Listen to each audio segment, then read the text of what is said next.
We are always moving our consciousness to different forms. The individuals who want to do that want to be able to control it on their terms. You can't play God and get away with it. You cannot do that. That's where you have a problem. Everything and every energy and every frequency that is good for us, we have been taught is either satanic, bad, toxic, or evil. And everything that is bad for us, like fluoride in your toothpaste and aluminum in your deodorant and chlorine in your water, we've been taught is good for us. Everything is inverted completely. That is the devil, not the number. It's the intention of the operators behind it.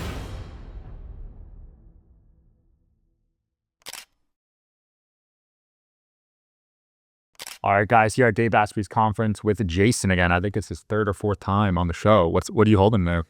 I'm holding something that's actually on my wrist right now. It's called a Light System watch.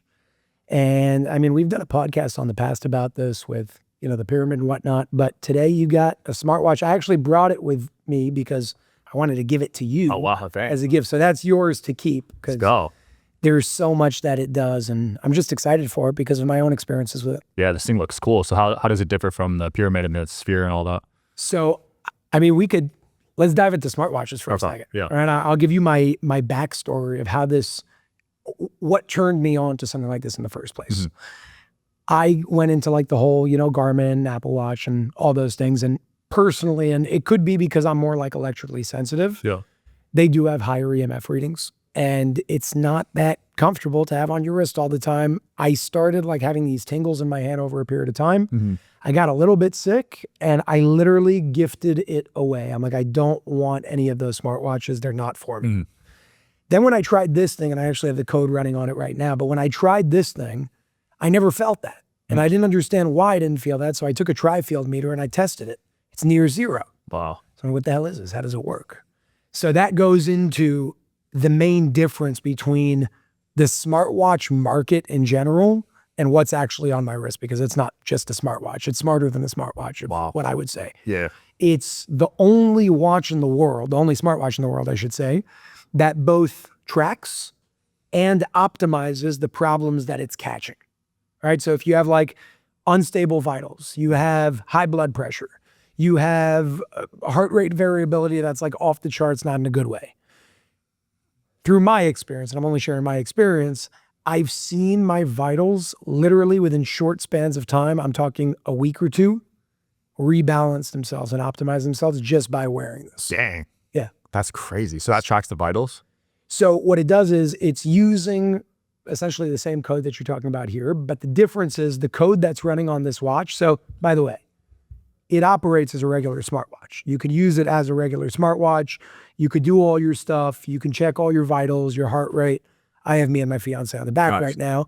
But with a swipe, you get a preset program. The difference between this and that is, number one, this is much bigger. You're talking more power because you have more photons. Right. But you can also customize this and change things in different ways. This one, you're not going to be able to customize, but you have a preset program that's basically intended, at least in the way that it was explained to me, basically intended to increase cognitive function, mental clarity, so on and so forth. So the aspect of the code itself on the watch, I personally run it for about 2 minutes every 2 hours. And I do that consistently throughout the day. You could run it the entire day if you chose to. Awesome. The second aspect is the band itself, which I think is awesome. This band has been shown to increase bioelectricity in the body by 382%. Holy in crap. 3 hours of time. What? Crazy. 382%? Huge. That's insane. That's 4x. It's massive. Wow. And what does that do? So remember we spoke about these things? Yeah. So these are the supercharged medallions, supercharged bracelets. And we got to ask the question, well, what the hell is supercharged? What does that actually mean? So there are many technologies out there that can imprint and embed certain energies and frequencies into different elements. Elements like different metals, stainless steel, copper, aluminum, so on and so forth, or stones like tiger's eye, for example. The supercharger that the light system, it's not a light system device. It's a literal thing that they paid a lot of money for and had built by this inventor who created it, who, by the way, I'm going to be doing a podcast. Oh, yeah. So if you ever want to bring him on, that would be cool too. But the supercharger itself is essentially this big chamber, and the inventor can explain how it works. That's not my forte. I just saw the science and the outcome. This medallion right here is a regular tiger's eye stone that you could buy on Amazon for $5. Mm-hmm. Why does Light System charge $75 for this one? The reason why is because of the study of what happened before the supercharging process and after the supercharging process. So this as a control, meaning before the supercharging process, the one you buy on Amazon, has a positive effect on the body because it's a crystal. Each crystal has properties. And it increases the bioelectricity in the body as a control before the supercharging process by 8.6% in 3 hours, which is nice. After the supercharging process, also 382% increase in 3 hours of wear, meaning you're increasing the electrical charge within the body, which is like imperative to living a healthier and better life. Yeah, because our bodies are electric. Exactly. So that supercharging process is what this band goes through as well. Just like it embeds a stone, it embeds metal. And that's part of that way or the mechanism of how this watch does both. It helps you track your vitals. You don't need to be connected to the internet and the cloud and all that stuff to do it. You don't even need to be connected to your phone if you choose not to do that, which I like. It doesn't require internet to do anything. However, you could choose to do that if you chose to. But essentially it is showing the vitals, and then it's also showing you could see the impact in real time, which I love the most, because you don't just have to trust, is this thing working? You can see over 2 weeks, a month, 2 months, 3 months, what is my progress looking like in real data? That's cool, man. How long have you been wearing it for? I've been wearing this for about, I would say like a month and a half now. And I'm telling you, the first 2 weeks, everything changed for me. Damn. Yeah. Yeah, because these are nice, but you can't get them on the go. No, they're heavy. Yeah, they're very, very heavy. Whenever you guys set these up, it's like a whole process. They're heavy, they're big, and they're powerful, right? The watch, I wouldn't call a replacement to these bigger devices. You can even have it when you have these devices because it's going to show how this device is impacting your body by seeing the vitals. You can also have a watch without these devices because it's going to have a positive impact on you. Right.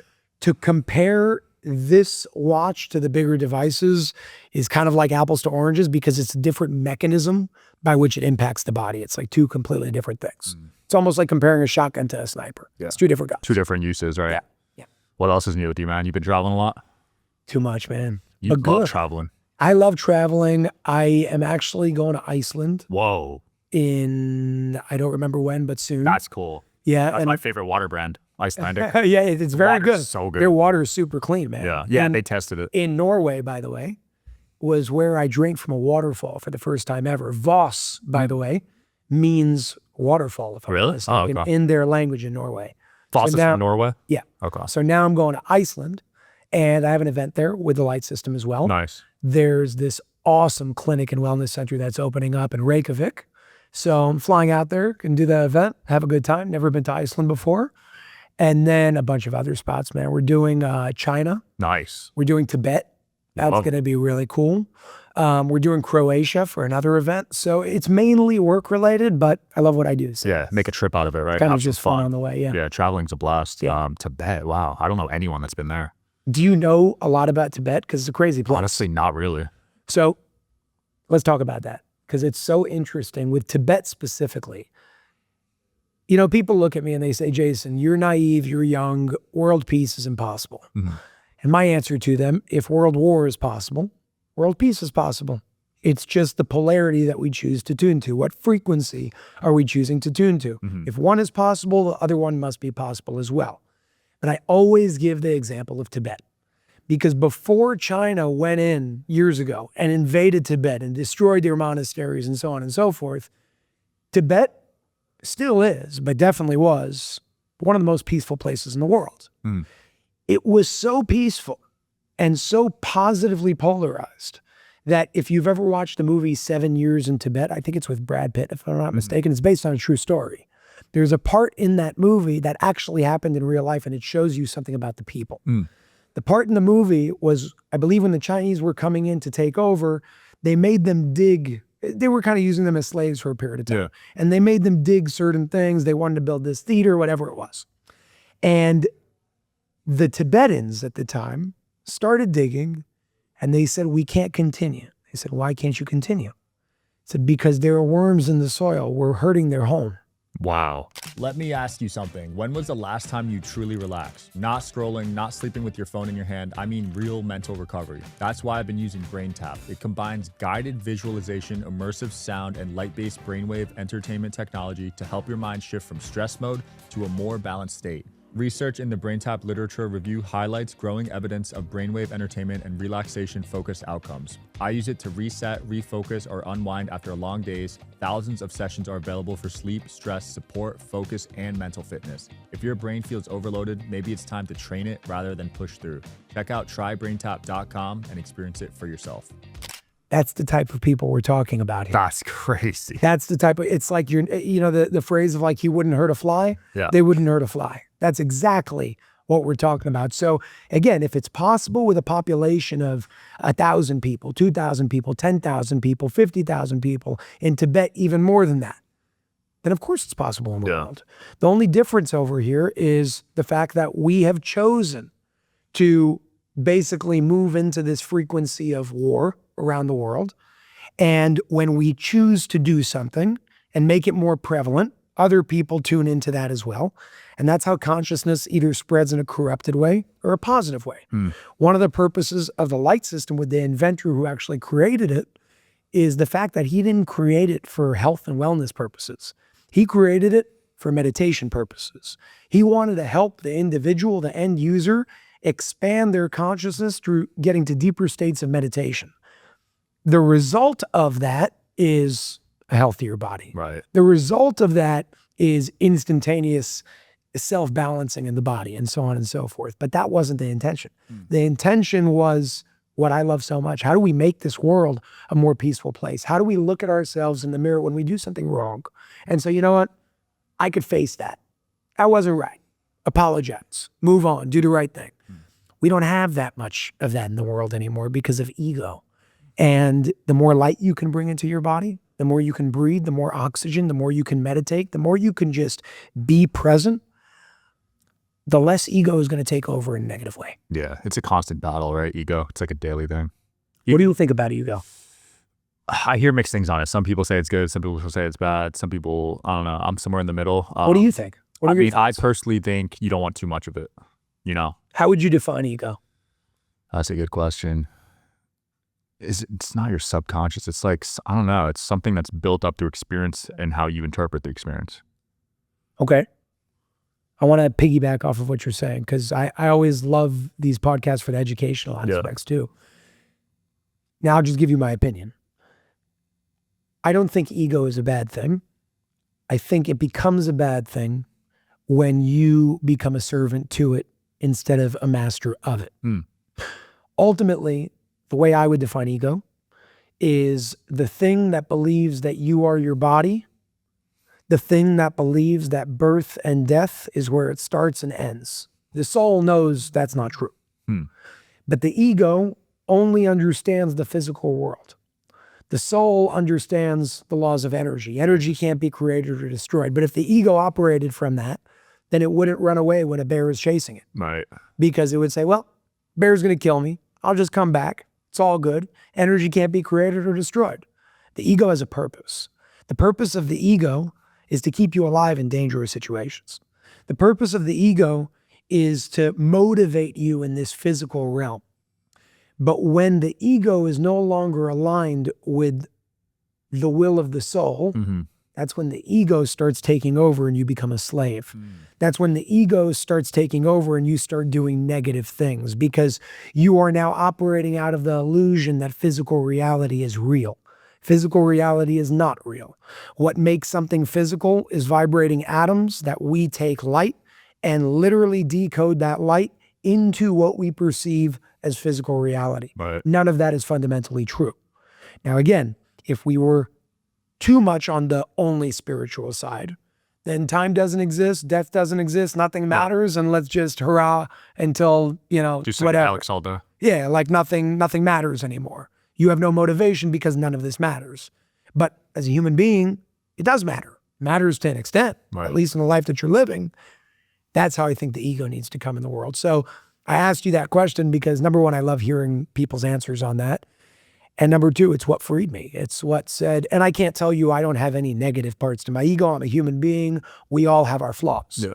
But step one to getting to the point of at least getting to as close as possible of your destiny or whatever you want to call it is, in my opinion, understanding and becoming aware of what we just 100%. spoke about. At least acknowledging the ego, right? That's the first step. Acknowledging it, becoming a master of it, letting go of your servitude to it, and understanding that it has a purpose. Use it for its purpose. Don't let it use you for any other Right, because I've seen it destroy people. Oh, yeah. You know, destroy businesses, people, marriages, friendships. Oh, yeah. You know, Big time. I don't know, like people can't control it almost.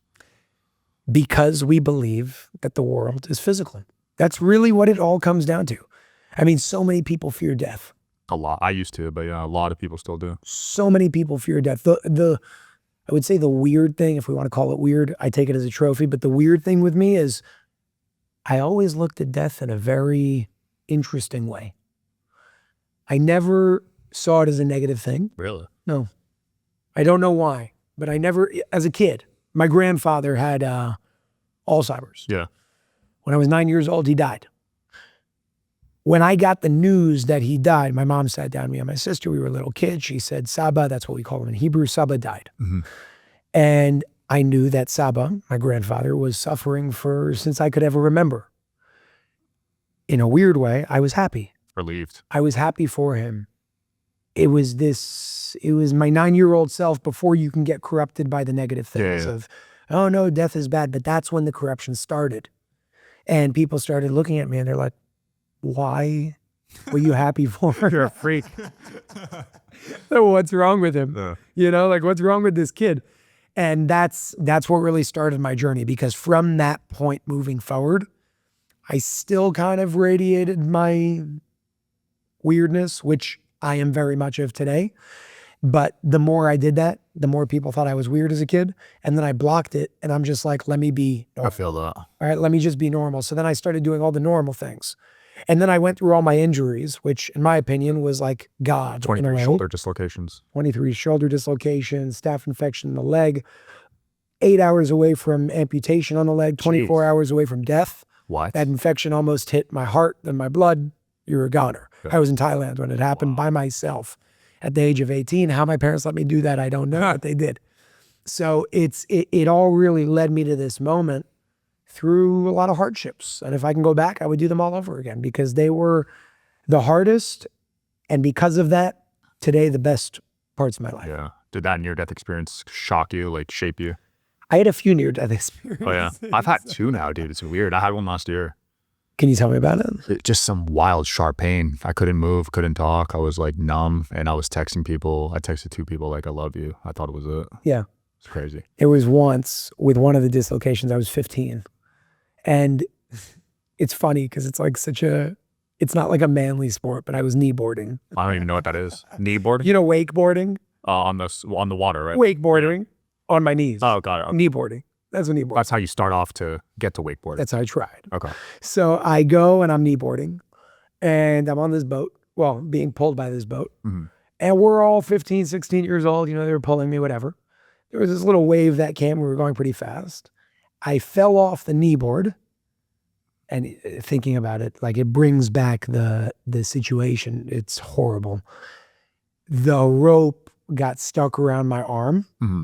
And it pulled my shoulder out. This was after a surgery also. Jeez. Like a year after a surgery, but I already had surgery on the shoulder.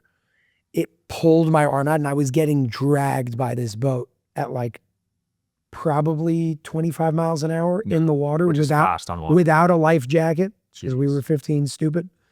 And I finally got out of it with a dislocated and then broken shoulder, because the impact broke the shoulder too. Mm-hmm. And I was very close to drowning. Thank God in time they got to me and one of my friends jumped in and he basically saved my life. Wow, while the boat was moving? It was one of the most horrifying experiences, not even when it happened, because it happened so fast. The day after, I couldn't stop crying for like a week because I'm like, why am I alive right now? Yeah. I totally should have drowned. Like I totally should have. I was like right next to drowning and dying. Yeah.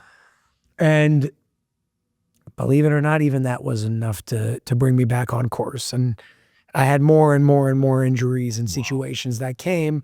Guys, I've been checking out this company called the Light System, and it's one of the more interesting wellness technologies I've seen in a while. They combine light, frequency, color therapy, and biometric optimization into products designed to support energy, recovery, focus, and overall balance.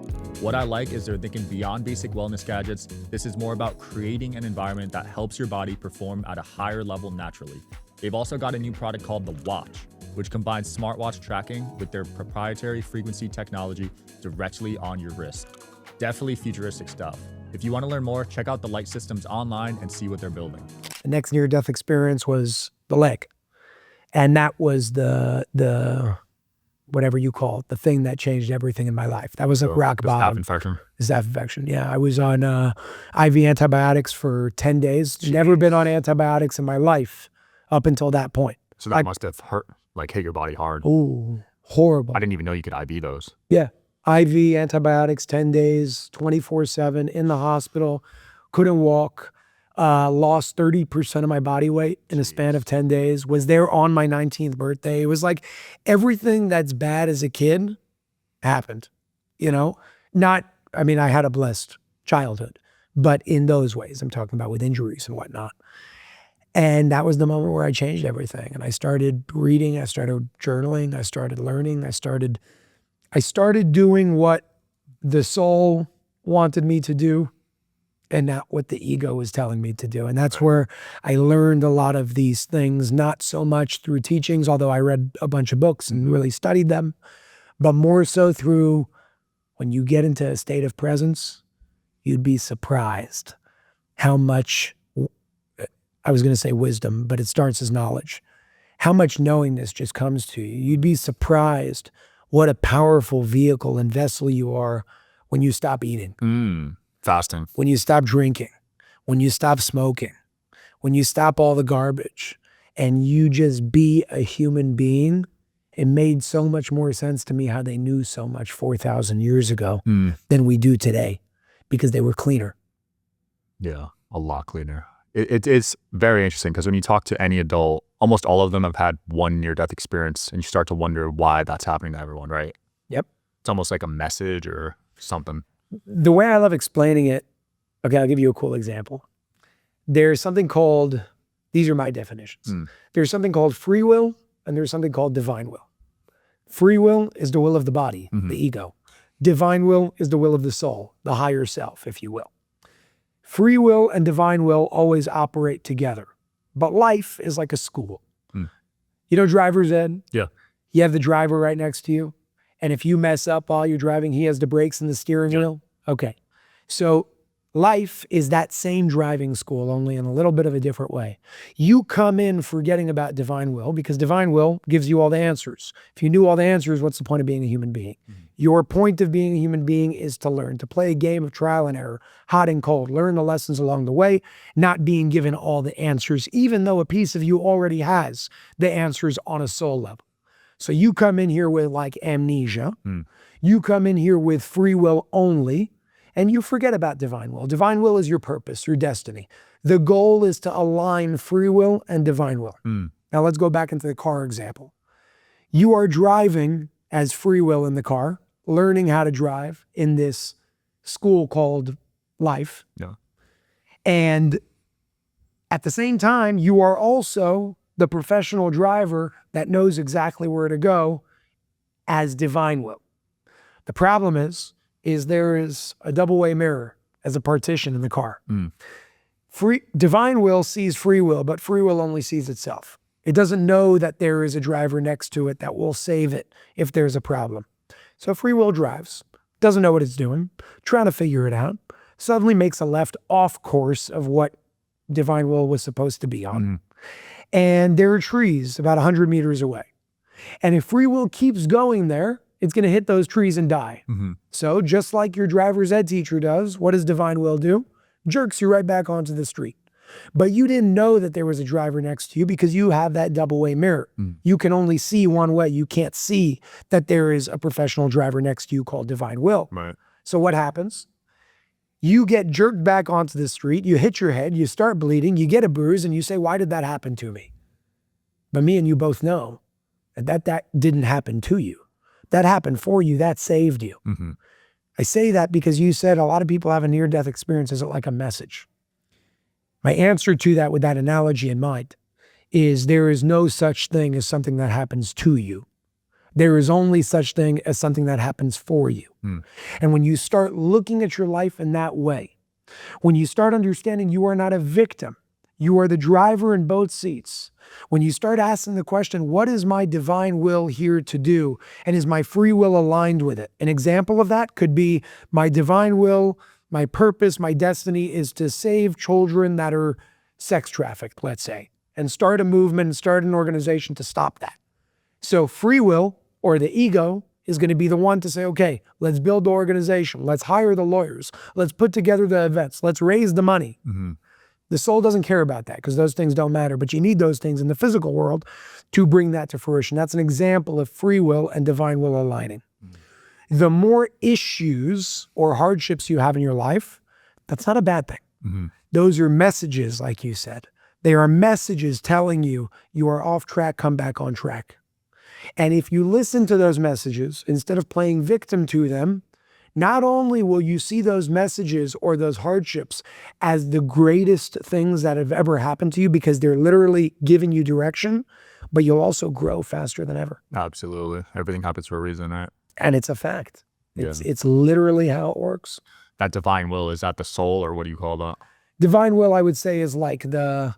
Oversoul? Yeah, call it whatever you want. You know, forget about terminology. The piece of you, the part of you that knows why you're here, and free will is the part of you that is trying to figure that out. Right. And it's like if the teacher gave the student all the answers for the test, what's the point of the class? Well, if divine will gave the answers to free will, then what's the point of life? Mm-hmm. We're here to learn. We're here to evolve. We're here to grow. And that's what we're doing in every possible way, and it's pretty awesome. Absolutely. You said you speak Hebrew earlier. Yeah. That's impressive. I've never met anyone that speaks Hebrew. Really? Yeah. Wow. Yeah, so I speak Hebrew. I would love to know Aramaic because, look, language is very powerful. And when I say language, I'm not talking about English. Mm-hmm. English is a created language. Aren't they all? No. Really? No, that's the difference. Let's dive into this. Okay. So there are two types of languages in the world if we were to put it in two different sections. Mm. There are created languages and there are discovered languages. Created languages are based on nothing other than our agreement of what something means. Okay. So watch means this thing. Band means this thing. Bracelet means this thing. Tiger's eye means this stone. Yeah. So on and so forth. That's not based on anything other than mine and your agreement or a collective agreement that we call the English language. You can say it's based on Latin. Ultimately, no matter where those languages are coming from, they're based on agreements. So what's the difference with Hebrew? What's the difference with Aramaic? I'll preface with this. Hebrew is not a Jewish language. Mm. And I will also say that I am a Jewish individual, not religious. Got to state that. I got to state that. Somebody says, he's an anti-Semite. I am a Jew myself. I come from my family in Israel. This has nothing to do with Judaism. I want to make that clear. Judaism started at a certain point. The year that it started in is 2448 on the Hebrew calendar. Mm. We work according to the Gregorian calendar. Right. And the Gregorian calendar, we're in what? Like 2026. Yeah. Okay, there we go. So on the Hebrew calendar, we're in the year, I think, 5786 or something like that, from like year one, year zero. But that's not the point. The point is Judaism started at a certain point in the year 2448 on the Hebrew calendar. Mm-hmm. Why? What does that mean that Judaism started? Before there were Jews, there were Hebrews. Mm. The Hebrews became Jews. Right. When? On Mount Sinai, when they received the Torah. If you go according to the history of the Bible, and only the Old Testament is what I'm talking about here. Now, again, I'm not saying this is true or not true. That's not my point over here. It's just going according to history. So, the Hebrews became Jews. They became Jews when they received the Torah on Mount Sinai. Mm. Today's episode is sponsored by Quicksilver Scientific, and these guys are genuinely in a category of their own. 38 patents, over 40,000 practitioners worldwide prescribing their protocols, sold at Erewhon. They're the company everyone else in the supplement industry is trying to copy. What they cracked is delivery. Most supplements you take, your body absorbs maybe a fraction of what's on the label.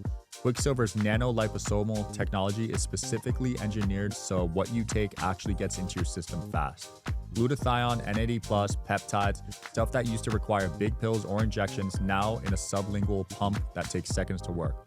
If your functional doctor hasn't already recommended them, they probably will soon. Go to quicksilverscientific.com, use code DSH to save on your order. The reason why we call it Hebrew is because the Hebrews adopted the language that already existed. How do we know it already existed? Because Aramaic existed before the Hebrew language.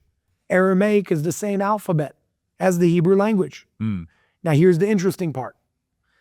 When you say the letter A out loud, have you ever heard of something called cymatics? Yeah. Cymatics is the shape of sound.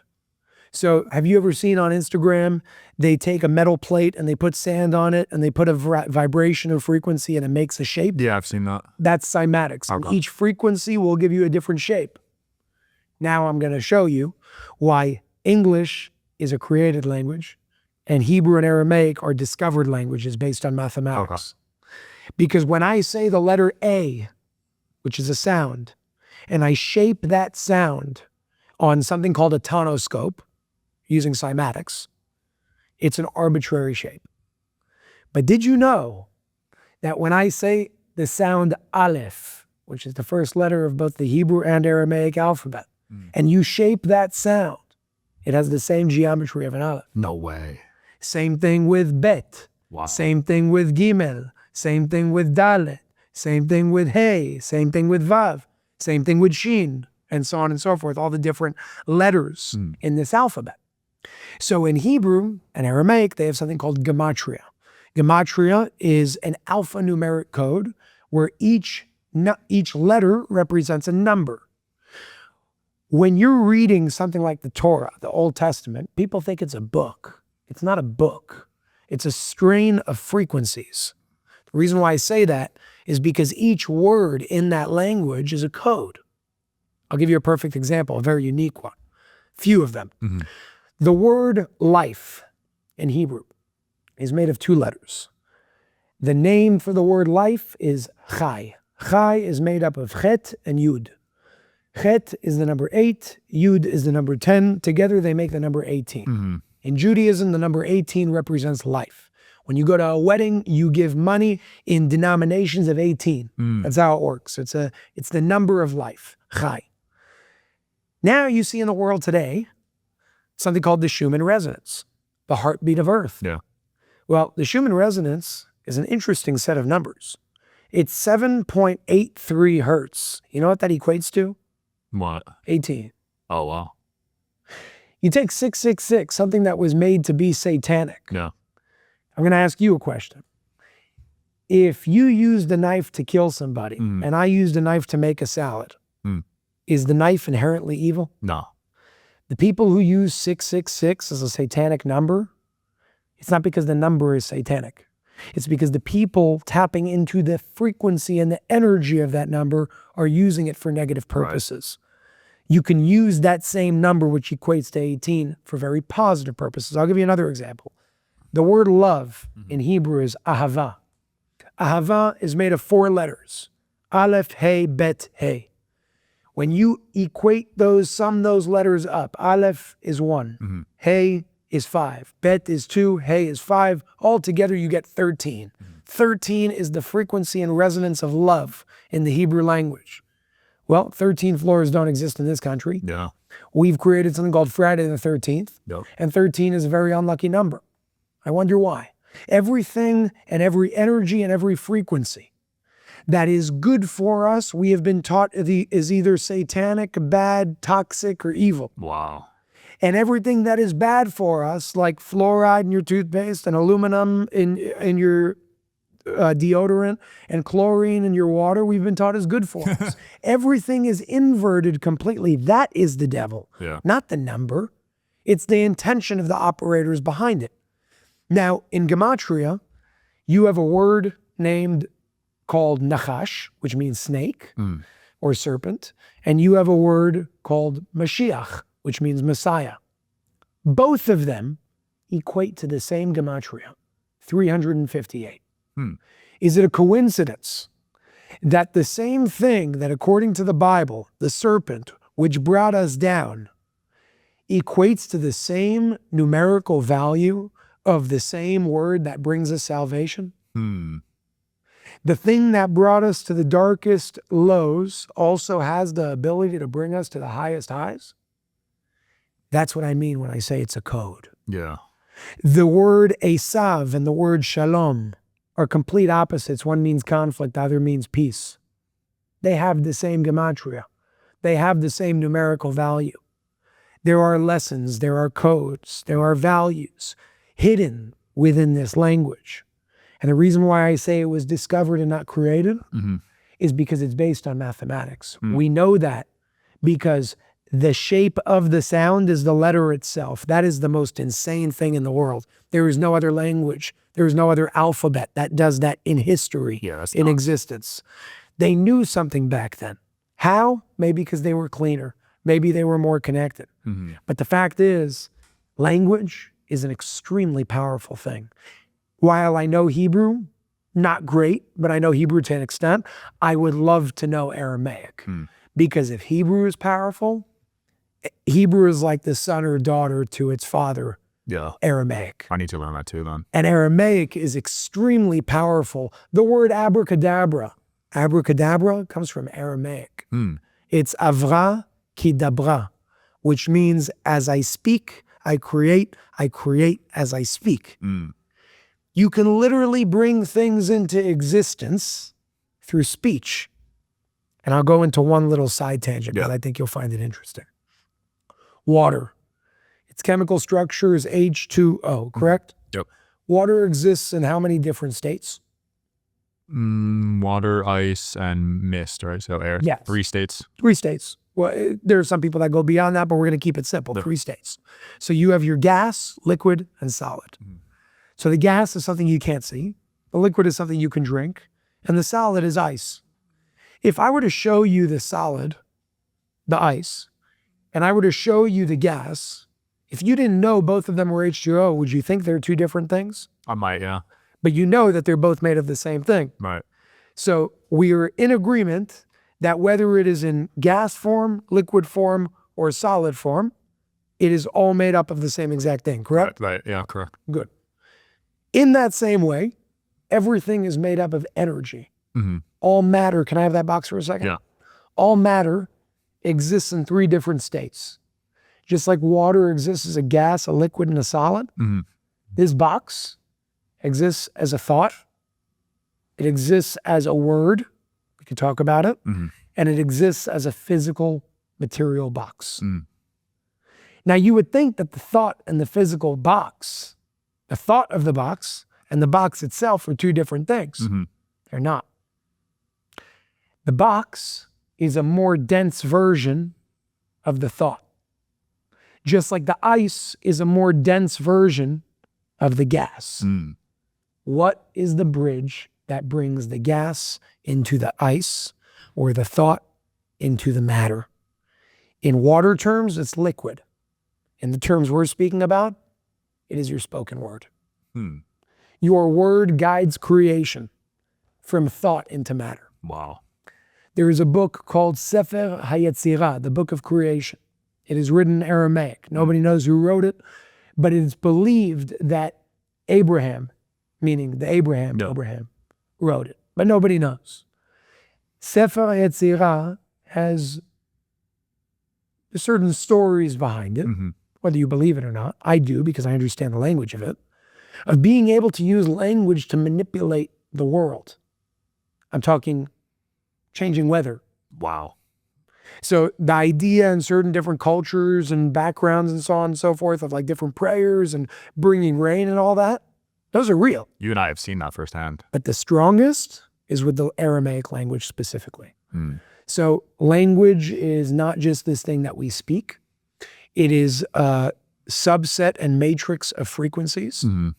The words that I speak to you, the thoughts that you think have impacts on the water in your body. That's how this technology works. Chime is changing the way people bank. They offer the most rewarding fee-free banking. This is fee-free banking built for you. They're not like traditional old banks that charge you overdraft and monthly fees. They have thousands of fee-free ATMs. Why would you pay to get your own money? This is built for you, not the 1%. Chime members can benefit from up to $1,150 in annual rewards, fee-free, real humans 24/7. You're not just switching banks, you're upgrading to America's #1 choice for banking with a Chime checking account. You can even get up to $500 of your pay when you pay with MyPay. They also have Spot Me, which lets you overdraft up to $200 fee-free. Chime is not just smarter banking, it is the most rewarding way to bank.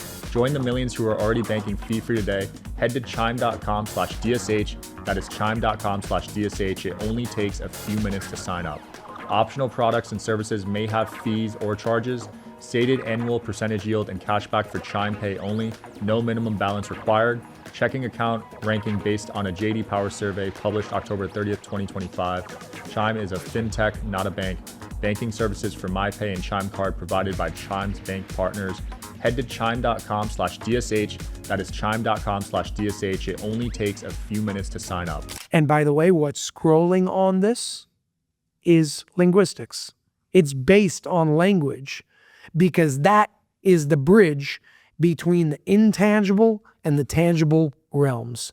What you speak, even more importantly than what you think, what you speak is what's going to come into fruition. Absolutely. And the reason why what you think is important is because what you think is generally what you speak. Yup. But what you speak is the bridge and the middleman between the unseen and the seen. You are the creator by speaking about it. Be very careful how you speak and what you listen to. Big time. Jesus spoke Aramaic, right? Jesus spoke, I think, multiple languages. And but Hebrew, yes. right? Hebrew wasn't really a language then. Oh, okay. That's the point. It was Aramaic. How Hebrew specifically came to being, and it changed. I mean, the language that we call Hebrew from the Bible and the Hebrew that, we'll speak in Israel today are not the same Hebrew. Got it. Almost like the English that me and you are talking right now in Shakespeare is not the same English. Same idea. Yeah. Where it's like thou art, they, whatever. We don't know that language. Right. We speak our way. It has evolved over time. But it all started with Aramaic. How Aramaic started, that's beyond. I wonder how it went from everyone speaking that to now there's thousands of languages probably, right? I always ask that question. Yeah, I wonder. Sometimes I sit there, I'm like, how does that even happen? Yeah, because people are like on a remote island speaking their own language that no one knows of. There's so many different languages, Spanish, Chinese, Mandarin. Look, I can understand different dialects of the same language. You have different people with different whatever, will sound different a little bit. But how do we go from Chinese to English? That's a big change. Dude, it's like, look, if you have never heard Hebrew before, and I started speaking Hebrew, it's alien. Like, that's what it is. Same if I've never heard Chinese before, it's alien. I don't know, we just got used to it. And you know what's cool? Look at this table right here. You're lighter skinned, I'm darker skinned. How does these things happen? I know they say evolution, but like, let's go beyond that for a second. How do you get from a black guy to an Asian? Let's keep it 100.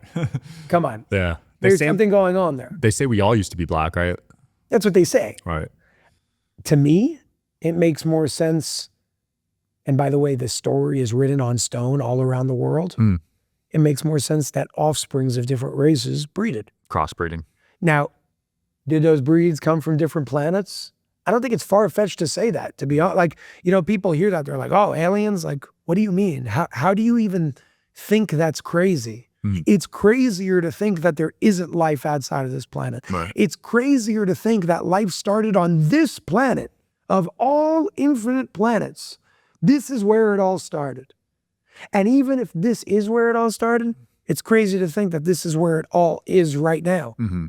It's like, I think people are starting to wake up to that. Yeah, mathematically it would make sense to think. It doesn't make, it's crazier to say that what I just said is not true than true. Yeah. And to say that, like, I mean, we just said, how do you go from an Asian to a black guy, right? How do you go from a whale to a human? Right. You could give me evolution all you want, but Yeah, I don't buy it, yeah. I'm not telling you I know the answer. Just telling you that answer sounds No, like... evolution never made sense to me. Even as a kid, I'm like, what? We came from a fish to this? Well, no, we came from an amoeba, Amoeba, yeah. right? So it started there and then it kept going. And look, I'm not saying that it's 100% not accurate. I am saying it's not 100% true. Yeah. There may be truths in there for sure, but there's a lot that we don't know. For sure. There's a lot that we don't know, and I think that that's what the purpose of life is, to stay curious. Yeah. Speaking of aliens, did you see that whole drama with 23andMe and was it Ancestry? Ancestry.com. Yeah, they were basically looking for aliens. Yeah. Crazy, right? Makes sense though. Dude, it's like... They were handing out those tests for like dirt cheap. I mean, listen, they could find a lot of different types of genes. Yeah. They could find a lot of different types of blood types. Find an alien or two. Little hybrid. It's an interesting experiment. Yeah. An interesting way to be. Problem is they use it for negative purposes too. Think about all the information they have. They could probably clone us if they perfect that technology in the future. They definitely have already perfected that. You think so? Dude, they've cloned sheeps. Yeah, dogs. Yeah, like dogs 30 years ago. But humans, you think they can? If they can clone an animal, why can't they clone a human? You think we're animals then? Well, Humans. Physically, no. I think that we have different levels of consciousness. Yeah, that's what I mean by clone though. Can they clone our consciousness too? The physical body, of course. I just cloned my tooth actually. So yes, oh, you're talking about the soul. The soul. Can they clone the body with the same Yes, I soul? think animals have souls as well. I think how do we define a soul? I'll give you my definition. A positive and negative, not in good and bad. Yeah. A plus and a minus coming together to create a new energy. That means that when a new tree is formed, it has an energy to it and an essence to it. It must have some sort of consciousness to it. I'll tell you how we know that.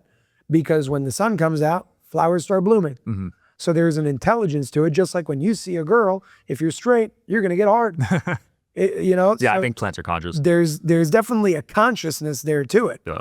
Is it a different consciousness than a human being? Yeah. I think so, yeah. Could you say it's a different soul than a human being? 100%. But it all comes, in my book, it all comes from the same place, returns back to the same place, and on the way has a million, billion, trillion, infinite different forms along the way. Interesting. So yeah, I do think from that perspective, I think you're messing with playing God, and I think you're going to have a lot of problems when you do something like that. But yes, if you can clone an animal, in my book, you can clone a human. Interesting. So like if your dog dies from old age, but you clone it, is that soul, does it retain the memories or is it a new soul? I don't think it retains the memories, and I don't think it's the same soul. So it's a new soul? Yeah. Interesting. In my opinion. I don't know how those things work. Yeah. Wow. Because there's people trying to transfer their consciousness right now to a new vessel. Well, you transfer your consciousness to a new vessel all the time. When you die. Reincarnation. There are kids that have remembered past lives and said, I remember being this person. There was a kid, he was like 5 years old, and you know you can't make that up when they're 5, saying my name was like Rosa. And I forgot exactly the story. It's posted on my Instagram. But I forgot the exact story, and I validated the story because I looked deeper into this like 2 years ago, though. And he remembered this woman's name, and he remembered that there was a fire, and that he jumped out of the window. And he's like, that's who I was. And the parents started looking deeper into this person and said, this was the craziest part. This is how you know that it's real. Yeah. They saw his story was true, but who's to say the 5-year-old wasn't smart and didn't find his story online to want to get attention, right? So they found a picture of the woman from 1995. They took a bunch of other women. They put them all in front of the 5-year-old. And they said, point at which one was you. I'm getting the chills. And he pointed at her. He remembered. We are always moving our consciousness to different forms. The difference is, individuals who want to do that want to be able to control it on their terms. Right. You can't play God and get away with it. The technocrats. You cannot do that. That's where you have a problem. Yeah, because then you're going against the coding of the universe. You're messing with nature. Right. You can't mess with, if you mess with nature, nature messes with you. That's the rule. Yeah, in all the Marvel movies, when you mess with time, there's like a time force that comes for you, right? There's always a rebalancing approach. Yeah. So instead of doing things like that, Look, I like optimizing myself, right? We're going to live for as long as we live. Everybody has a path in this world. Everybody has their time in this world. And maybe you could change that time through your own free will. Maybe you're meant to be here for 40 years. Maybe you're meant to be here for 120 years. But whatever you're meant to be here for, enjoy it. Enjoy it. Enjoy the blessings along the way. Do whatever you can to live a good life, a higher quality life. Optimize yourself along the way. That's why I wear things like this. And just have a good time. Absolutely. You know, it doesn't need to be always running away from death. Embrace it. There's two things that are guaranteed in life. You're going to be born and you're going to die. And taxes. And taxes. You're going to be born and you're going to die. Everybody is going to die. There's no escaping that. And there's no problem with that. Just make the time that you're alive the best time you possibly can. Create memories. Have a good time. Give to people. Support people. Be able to receive. Let go of shame. Let go of guilt. You made a mistake. Big deal. Understand the mistake. Move on. Teach your kids and your loved ones what you did so they don't repeat it. You know what I mean? Like, life doesn't need to be so heavy. Yeah. It's all good. Perfect way to end it, guys. Check out the watch. Check out the website. We'll link it below. We got a coupon code. Good seeing you, brother. Awesome, brother. Yep. Thank you so much. See y'all. Thanks for watching all the way to the end, guys. Please hit like and subscribe. It helps us grow the show and helps us get bigger guests. Thank you so much.